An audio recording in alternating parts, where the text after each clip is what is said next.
Hallelujah. Praise the name of the Lord. Salamat, Lord.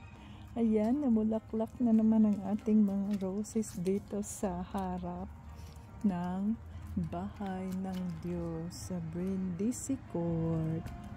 Thank you, Jesus. Yan.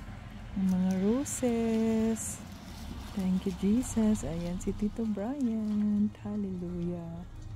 Thank you, Lord, for this beautiful morning.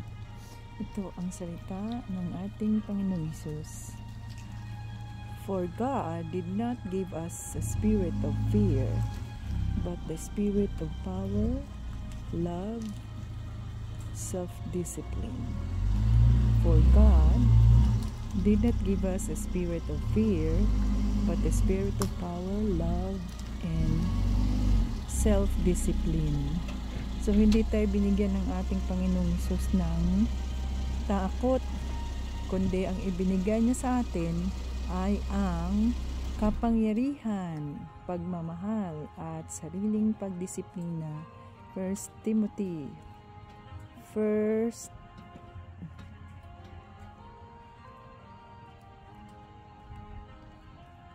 and 2 Timothy 1:7. Hallelujah. Praise the name of the Lord. Salamat, Lord, sa iyong mga salita sa araw na ito.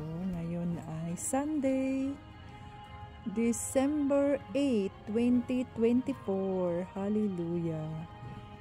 Tulungan mo kami na maalala namin na hindi takot ang ibigay niyo sa amin, kundi kapangyarihan, pagmamahal, at sariling pagdisiplina. Oh, hallelujah, Jesus. We praise you, we adore you. You are good at all times. Thank you, Jesus. Lead us today as we worship you today, Father, in the name of Jesus and by the blood of Jesus. Amen. Ay, ang ganda ng mga roses. Thank you, Jesus.